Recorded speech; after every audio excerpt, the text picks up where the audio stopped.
What drove you to write Liberty Rises? Barack, what was the Barack Hussein Obama Uh-huh. drove me to write Liberty Rises about Barack Hussein Obama. The reason why I take him so personally is because for about a month, I dared to believe in the rhetoric. Mm-hmm. I was in a newsroom at the time in North Texas. A lot of my to this day, good friends, colleagues were in the Black community. When he got elected, I mean, there were tears. Right. I mean, there was, you would have to be a stone not to feel the emotion from those in the Black community when he got elected. And I said, you know what? I'm a staunch conservative and he's a Democrat, but I'm going to give this guy a chance on the off chance that his rhetoric would match how he would govern. And he didn't govern, he ruled.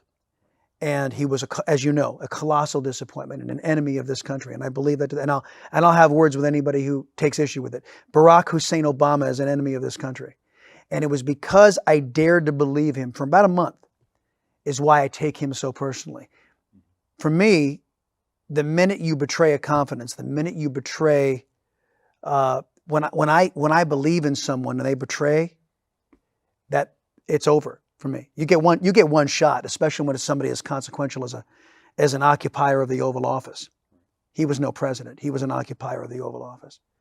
So when he was running for re-election, I said, I see where this cat's taking us. And that was the inspiration behind Liberty Rises. And damned if his third term isn't with Joe Biden isn't exactly where.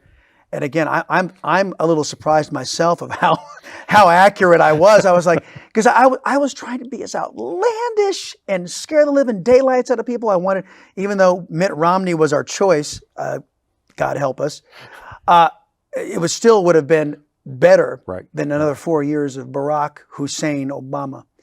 But I surprised myself on that one. Do you think is there another novel in Chris Salcedo, or is it were you kind of you've said your piece and you're done?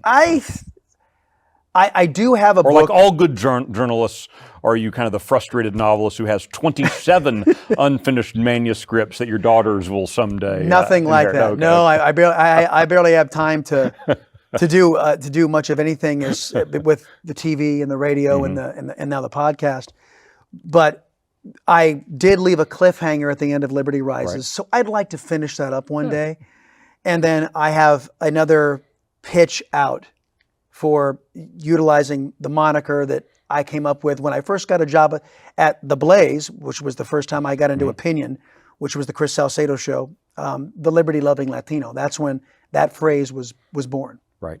Yeah. And by the way, one of the phrases that I looked all around because I think, oh no, I heard it and that's why I parroted it.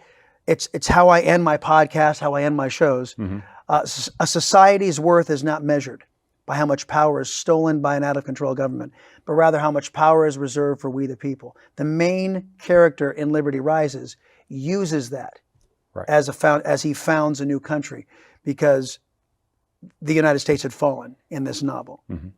So, and I looked all around. That's mine. Nobody else has ever said it quite that way. So it's my only original thought, perhaps.